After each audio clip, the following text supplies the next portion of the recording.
choosing the hero. So that, for example, TODAK picking this hero, they can flex. Oh. Because I know the TODAK gameplay, they really like to flex the hero. Yeah. So yeah, they will max the Echo coaches like, oh, I don't know what they Headache. I don't know what they Yeah, it's a confusion should be the I go-to will coming out power from light TODAK and as we crime. head into the draft. By the way, just to like to remind everyone I that will choose the top seed during the first round of the knockout stages, the top seed team, for example, Echo as the top one from their groups, will be the one to decide which side they will play on for the first game. So Echo chose to be first pick. That is absolutely correct, and that means that they will be banning out Ling. Yeah. What's up with the Ling? What's up with the Ling? Rival is pretty good with the Ling, and the thing about TODAK is they always have Plan B, Plan C, Plan D in the game. Whereas like first D didn't happen, then the second D might go down. So with Rival on an assassin pick, they could either pressure or go for a split push, so a double split push kind of composition where usually when it comes to the team fight, Moon and Yum is definitely needed. Most of the time Momo is there as well, especially if he's using something like a Joy that can go straight to the back line and burst someone out very fast. So the Ling ban is very much just respecting Rival. Okay. There will come a point in this draft, by the way, that I'd like to remind everyone who's watching Echo, they draft really quickly. Right? It's called a blitz draft, where you just pick up the hero whenever they think so. But so far, you see the 1-1 and the Kaja banned out. The Joy eventually will be opened up, as well as the Fredrin. Any kind of anything you want to see as the first pick for Echo? As a Malaysian fan, I don't know, maybe like a Uranus or Uranus, okay. Oh, okay. something. Just don't pick anything great. Don't pick the Fredrin. Yeah, I have a feeling it's going to be the Fredrin. Don't pick the Valentina. You know, just I don't know, a Uranus. Why not? Okay. Just Okay. That's very likely maybe not 2 years ago, Alright, sure. perhaps. During MPL Season 6, perhaps that will be a first pick. But today, it's all about the Fredrin, the Joy, maybe the Valentina. If you're from TODAK, Repo and the Fel, what do you think is the best hero as the first two picks for TODAK? Time to drop the For beat me, of the if like Novaria is open, Novaria. Nova. Okay. maybe Novaria can they is pick, open. Yeah, because It is my mission oh, they to pick banish Lancelot. darkness. yeah, Echo for the Lancelot. So maybe from here, maybe for me, maybe they can pick Novaria and for example, Cho maybe. Yeah, respect for Yaoi. Yeah. Because they Denai. didn't want Yaoi to pick their hero. How about Valentina? Or you don't pick Novaria and Valentina? Here's the thing, Novaria can be used as a roamer. Unsure whether TODAK wants to go that route because I kind of feel like TODAK really likes very heavy front lines here. Yeah. So the only thing that I don't want to see is early pick for Rival unless it's a very specific assassin they want to pick up. Because I kind of feel like against Blacklist, they pick very early like the Akai and everything like that and then eventually just get countered. Maybe the Fredrin, in fact. If he wants early pick, maybe Fredrin. Veteran Fallen. Yeah, Fredrin. Fredrin Valen. Okay, that's our value guess. in me. Oh. And it indeed will be Cho. Wow. As I call both of them. I call both. Okay. Wait. Gua pandai. What does that mean? It means I'm clever. Okay, you are clever. Okay, and as well as Repo, now Echo, they have been denied of the Cho. Does this mean that they will be shifting a little differently here?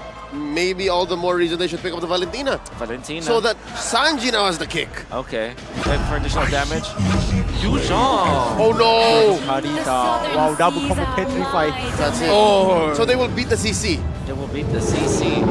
Okay, so that's a very quick response coming out from Echo. We do know that the Kadita is a strong hero, but okay, the crowd is riling up. I wonder why. Maybe because of the Yuzhong. because the Kadita was dancing on screen. Oh, okay. Yeah. It looked pretty good actually. It looked pretty good. Yeah, so we are inviting everyone to actually come here in Cambodia for Yeah, come to Phnom Penh. Phnom Penh, yeah. Like if you're from the stage is so Philippines, nice. Yeah. Indonesia, Malaysia, just come to Phnom Penh. Yeah, book a flight because it's so interesting here. There's a few seats left, literally just a few. Exactly. How do you respond now if you're TODAK?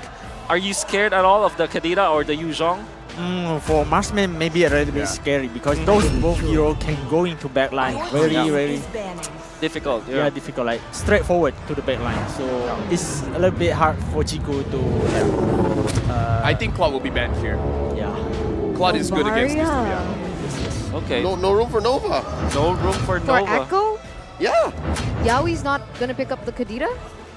could be. But I haven't seen him play the Kadita in a I've while. seen it on ranked. Oh, Yeah. well. Just streamed Wow. it 2 days Well. ago. So you're watching Yaoi stream? No, huh? I watch everyone's stream. Really? I need to gather information. but- Apparently, Benny Cutie has the highest GPM. That's Yeah, he great. does. 819. Yeah, that's pretty high for a marksman for sure at 800 in this very important match that we have. It's gonna be the Kufra ban. Do you like the Valentina here from TODAK? Do you think it's gonna be a good pick going up against what Yuzhong as well as the Kadita? Very good for me because like he can take those both hero ultimate. So can for the first turtle they can like balance the early game damage.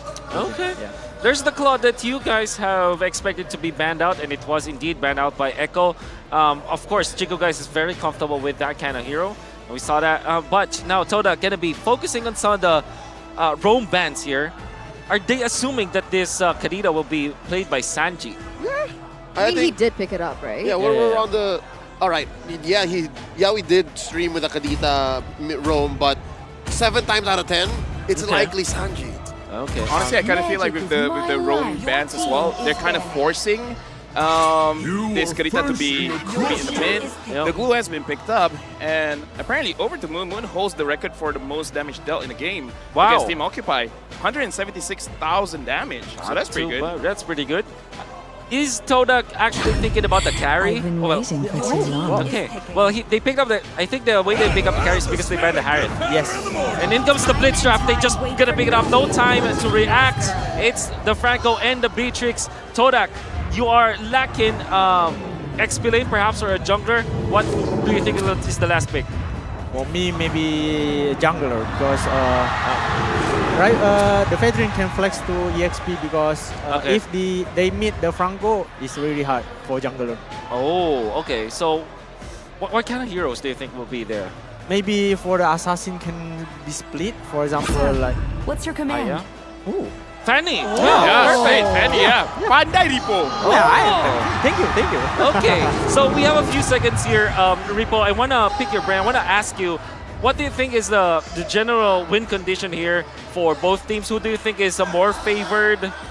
For me, I didn't pick any side. I'm Malaysian, but I really like Echo Draft. Seriously, Okay. the draft is really like pick off and then team fight. Pick off, team fight. Oh. Yeah. Well, so You just like to play in that kind of yeah, I Alright. really like that gameplay. So Okay. TODAK need to be careful. Okay, how about you, gentlemen and lady? Yeah? I'm sorry it's making it a bit more Nah, it's okay. like complicated for you. Yeah, it's okay. I'll get used to it. We have a full 5-game series to do it, but yeah. She's sorry for being a lady, and for Yeah. me, looking at this game, I'm looking at TODAK. If they want to win, I agree with Ripo. They gotta play macro. Gonna play macro. That will be the win condition for TODAK, while Echo very comfortable with this.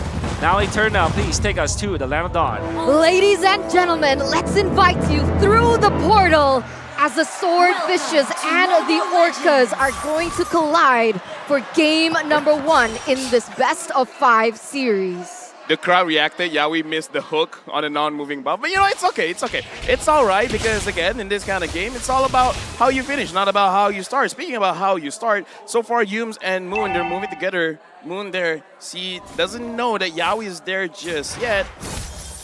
Pulls the buff. Finally gets it. Doesn't really matter that much. Oh, right? they're gonna sandwich the playmaker. Backing up Yums. Very low, Yaoi. Where you going? He survives. Yeah, you just mentioned it, right? It's Yeah. not how you start, it's how you finish. And he does land that hook, and it does buy Echo a little bit of time here in the early stage of the game. But one of my questions is this a signature Yaoi at the Franco? Honestly, I kind of feel like Yaoi's one of those players that he could just do with anything, right? I wouldn't say it's signature, but he's very good at it. When you say signature, you're still looking at the Cho, maybe even the Kufra. But oh wait, Sanji's gonna be okay. There's the knock-up, concussive blast trigger. A few basic attacks could have done it. Sanji lives. Yeah, he still gets out for the moment here. And you can see the rotations happening, like the difference in rotations happening from both of these teams. Feels like TODAK gonna spend a little bit more time and looking to invade, actually. Carl TZ and Rival going at it. Yep, I think he got the call from Moon. They're looking for the play here, the invade. Oh, instead gonna move over to the gold buff.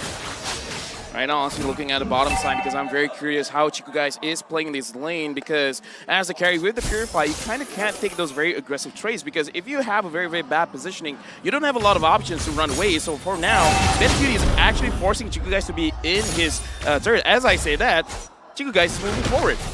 Here's the pull coming in from Echo. 2v3. Sanji refused to leave. Still not hitting level 4. There's the Black Dragon form coming in, drawing a line between the members of TODAK and Echo. Karlteezy scores a turtle.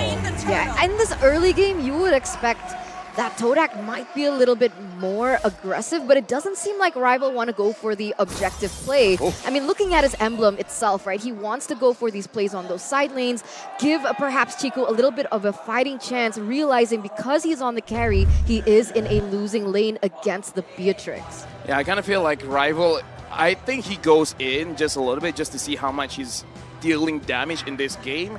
And I kind of feel like, okay, I don't feel like I'm enough just yet, so he's going to wait just a little bit more. I saw a little bit of attack speed, a little bit of damage there on his starting build. Not sure what his first build is going to be, but for now, I kind of feel like TODAK, they do want to go a little bit aggressive. They want to make sure that they win the side lanes, but it does look like it's not going to be enough. And for now, 2 fingers. That means it's going to be quick, not the quickest, but still relatively quick. It's a relatively easy to fix situation here, as you can see.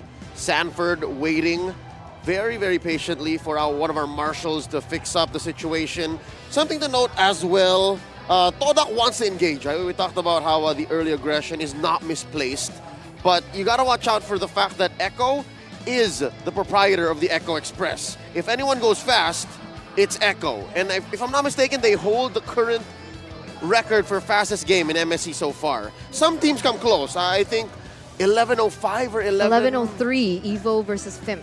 Oh, it was Fimp got mad. Yeah. So we've beaten the record. All right, so, well, Fimp's not here anymore, so Echo then. Yeah, See? true. So they are currently the whole record holders. So yeah, I think TODAK has to temper their expectations and they have to step on the clutch every now and then, especially since Echo's looking to snowball with that early turtle. Honestly, one point as well that is very interesting. We have to see in game number 1 how things are going to go down because I kind of feel like for the Malaysians watching, they're like, yo, they're trusting Rival again because now he's on that assassin, which is, I gotta say, pretty risky because we see how Philippine teams know how to go up against assassin junglers. Just make sure you control their buffs, and then eventually they'll get capped. Yeah. They will reach their ceiling very, very soon. So this is big trust coming in for Rival. Yeah, that's a question that I wanted to ask, right? Because we saw the game from Blacklist yesterday, right? When his opponent picked up an assassin in the jungle and they were able to freeze that blue buff and make the Fanny just really unable to do anything. It was a walking Fanny, but this is the circle of life. Did you know that the orcas actually naturally prey on swordfishes in the sea? For this match, they will retain the same natural order, or will the food chain be reversed this time? The more you know. So nature or, breaking nature This is perfect. for TODAK. This is perfect. It all leads into what we were discussing prior, right? Again, making sure that the purple buff doesn't come through, making sure that Rival, this trust put in him, comes through. Hey, talking about assassin junglers, this is the assassin jungler. This is Karlteezy, right? Yeah. Utility jungle, wise, sure, whatever. But in the early days of MLBB esports, it's Karlteezy. I mean, that's why the Lancelot, he has a Lancelot skin. He is the Lancelot He is the skin. Lancelot. He's a pretty good-looking Lancelot. Okay, and with that in mind, let's see. Oh, what? There's a bite down on Ayooms. Again, we mentioned the GOAT. He draws first blood.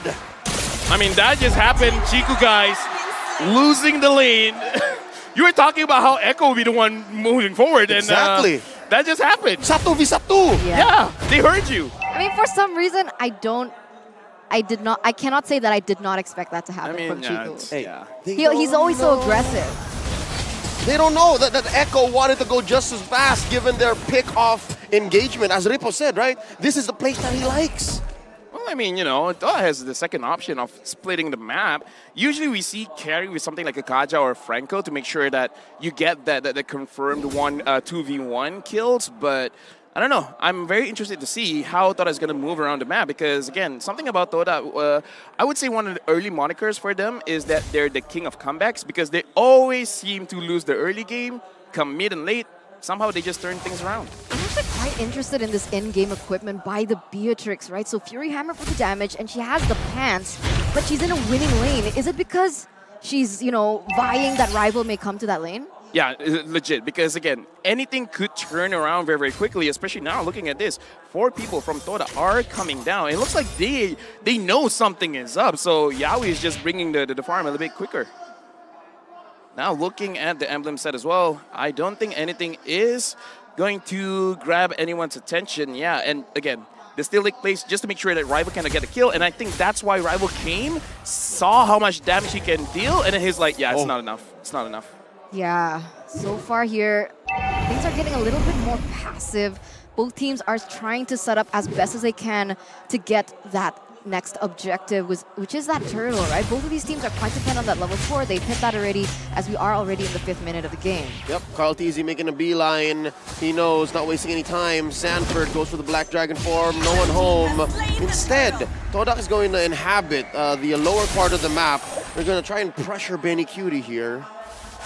Spots! Yaoi gets the kick. That's 4 members. Make that 5. TODAK get the pick off on the playmaker. Wait, that's a lot of resources for Yaoi. Was that worth it?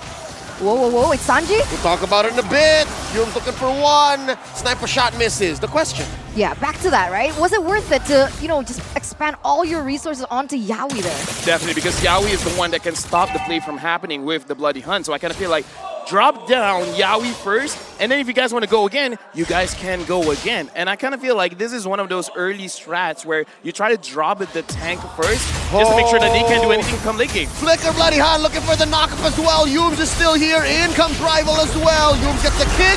Down 1. Sanji does not survive. In comes Carl Teasy, taking down Rival, but he's sandwiched by 3. Can he get Moon? The answer is no. Retreating underneath the base. The turret. Sanford finds 1. And now they're looking for more. Sanford very low. Not enough basic attacks from Chico, guys.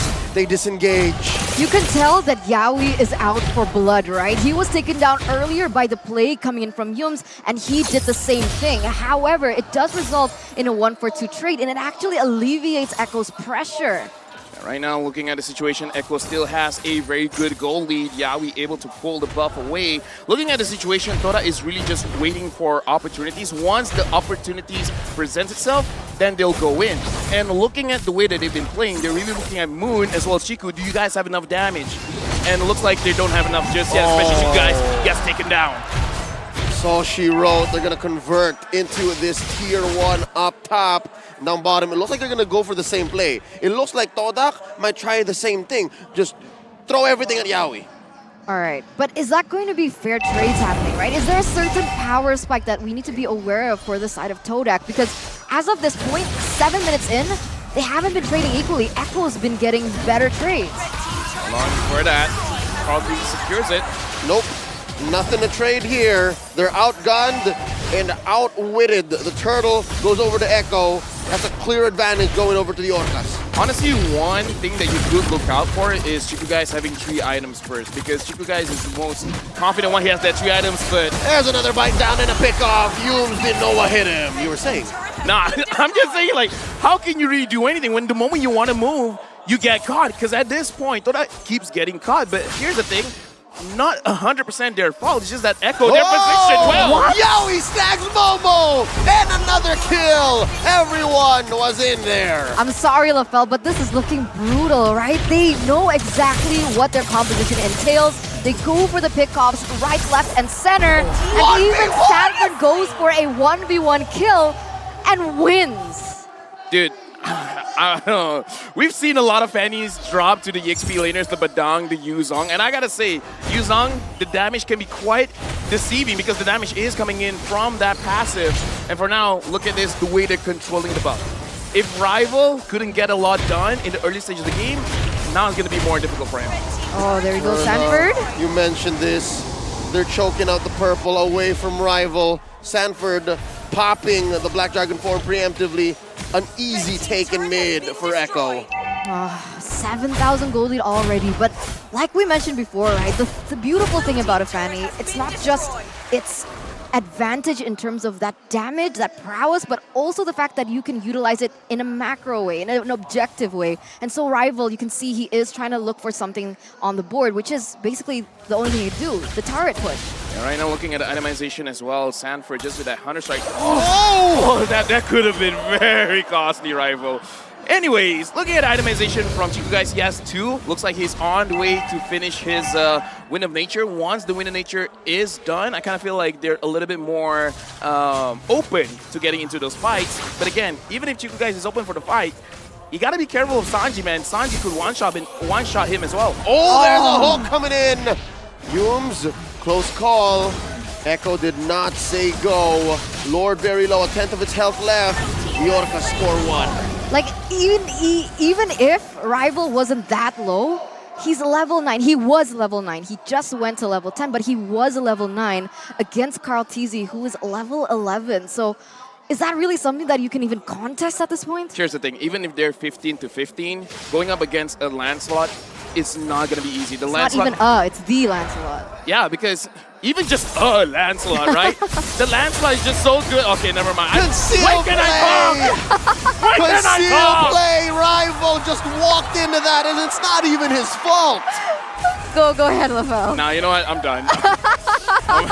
Echo Express. Echo Express, man. They didn't move the game so fast. Look, I'm just looking at the play and I'm like, okay, the moment I say something, Yaoi's gonna catch someone.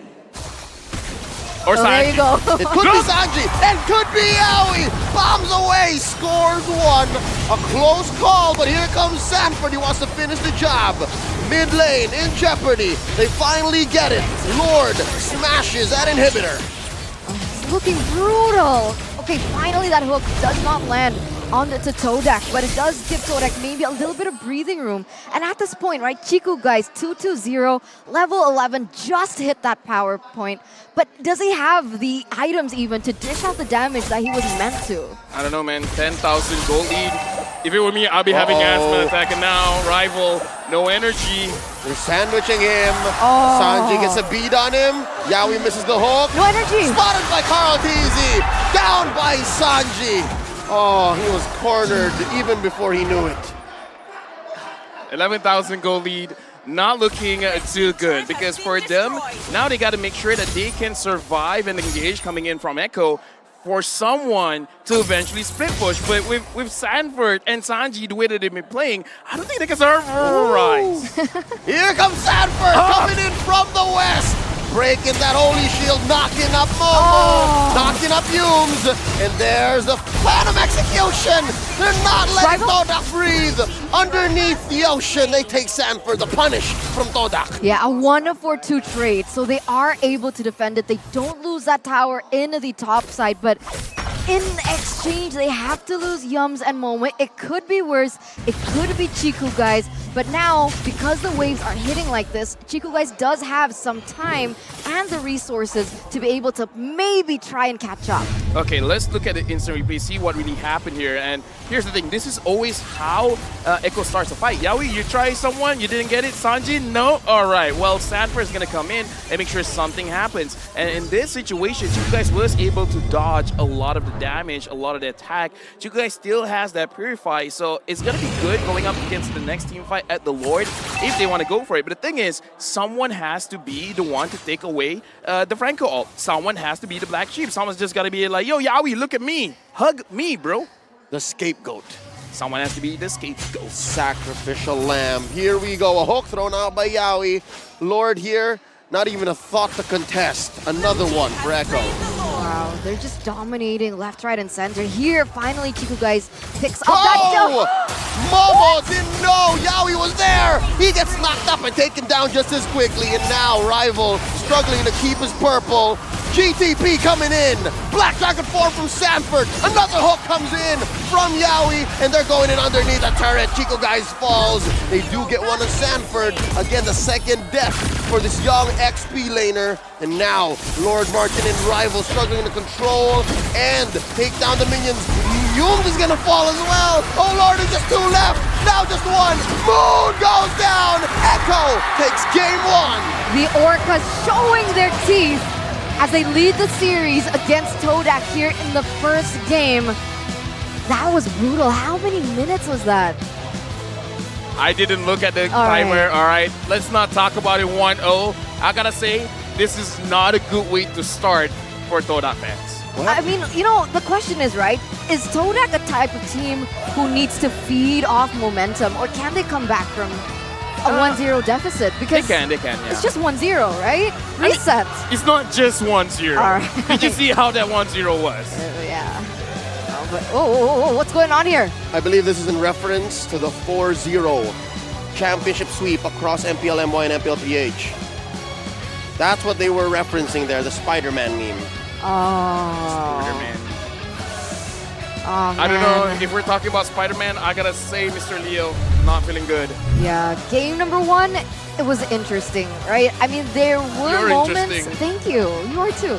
There were moments in that game where we saw that TODAK was trying to go for things, right? But even in the beginning, I questioned. They're going for trades. It doesn't feel like they're equal. And at the end, I feel like Echo just snowballed up at that point. Wow, what a game by the Orcas here. I don't want to say anything. Wolf, you got something to say? Well, that Oh, he's was on screen. Sorry, I didn't notice you there. Well, I'm like Spider-Man. Hi. He's always been there. It's always been there. Like Miles Morales. Like That's Miles the one that Morales. can Don't go spoil. invisible. That is No, you see in the first movie, you know he can go invisible. He's a Natalia. I specifically Natalia. said no spoilers. How could you not know that? well. Unfortunately, she doesn't know. But what we do know is that game number 1 went in favor of Echo very quickly in a very dominant fashion. It was quite one-sided for sure. But why don't we look at the key players in this particular game? We have our own picks for sure. But the MVP has been chosen, and it will be Carl Teasy on the Lancelot. I would just like to take note, by the way, the starting items for this guy was actually a Molten Essence into a War Axe, straight into the War Axe. That means that Carl TZ really want to go for the damage build. I mean, looking at the way that he's been playing, man, here's the thing. If you want to go for a damage build, you just got to make sure that you don't die. And 5-0 and 6, he made it happen. And here's the thing. The difference between, I would say, Echo as well as TODAK in that kind of situation, when Echo wants to do something, they get something out of it. TODAK, not so much. Heat map coming up from Carl TZ, very active in the map at around 5 minutes to 10, really conquering the side of the jungle that should be belonging to the side of TODAK. That means that he was able to invade and also go in between the tier 2 and the tier 1 turret in the mid lane. That is how dominant he was. Nafel, how important was having this kind of damage build kind of Lancelot not dying as well as still outputting the kills? Because there's one thing about, like, you know, not dying as the assassin, but also not getting the kills. Here's the thing, you know what? If you are hit by, say, 2,000, 2,700 gold, you can go for that damage build, because at this point, the thing about the Lancelot is you can heavily punish your opponents by making sure before they have an opportunity to outplay you, you kill them first. So if they die before they can do anything about it, that's actually an amazing build. Oh, Eterna, you look like you're shocked from what you just Sorry, saw. I was like 942 GPM. Yeah, so That's a gold laner stat. that's a goal. Sorry, I think that the highest GPM was Benny Cutie with 800, and surely Carl-TZ's performance kind of tops at 942, and it's all because of the fact that they were landing their spells. Or at least from what I can see from this game, it was just them outplaying the side of TODAK. Did you feel that way too? But Outplay through the went game? home. That- Eterna, behave. Sorry. Yeah. You know what? Here's the thing. Yaoi, the way that he was playing the Franco, I could have sworn there's a Novaria in play. Okay. The hooks had additional inches. Yeah. You know, one of the main things on top of that, right? On is top of what what? what you just said. On top of Yaoi having No. extra inches? I don't know. No. The Franco. That's what he just said. Yes. Okay. It's whatever you said. Okay. Is what I noticed in the map is the fact that because of how they kind of, you know, compose their drafts, right? You saw that a lot of the times Rival was too busy trying to help out in those side lanes to be able to go in for even a steal onto Carl TZ's jungle or even contest on these buffs. And so Carl TZ had a really free roam and movement space to do what he can. And you can see that through his GPM. We can see that through the composition as well, coming up from Echo. You're gonna notice very standard pickups. This is Yuzhong, one of the most played for Sanford. Sanji plays the Karita so many times. Yaoi's Franco is already a signature, and also Benecute is Beatrix. So Echo just really played in their own playing field. For TODAK, this, all due fairness, this doesn't look like a TODAK draft to me because it really looks pretty normal. Yeah, and the thing is, they couldn't go for a lot of fights because TODAK is the, Langar basically means charging into your opponents. It doesn't look like a lot of them had a lot of opportunities to really charge for their opponents. I don't see Rival forcing kills. I don't see Yums and Moon forcing kills. I mean, like, in terms of being disciplined, they were disciplined. But is it too much discipline that they were, I almost want to say, scared to try something? Yeah, I was about to ask, does it seem like as if they were scared, right? Because, I mean, Yums did try to go in for the Way of Dragons. He did hit, but maybe the follow-up or just like the counter engage coming in from Echo. An alternative maybe was TODAK came in expecting to be reactive. I think they invested a little too much in the potential for a split push with the Fanny and with the carry. And maybe that's where the whole thought process ended, and that allowed for Echo to just snowball to the victory. And again, I agree. I think we're at the point wherein Yaoi's Franco has become a signature. Yeah, he was very good at it. We saw that in the game. Saw how well he landed all those hooks. And not only that, the fact that he is actually positioning himself in correct lanes. For example, there was a lot of focus in the gold lane. But whenever they find that there's a rather big opening in the other side of the map, it's going to be greater. One thing that I noticed, though, you're going to see the kill participation of the entirety of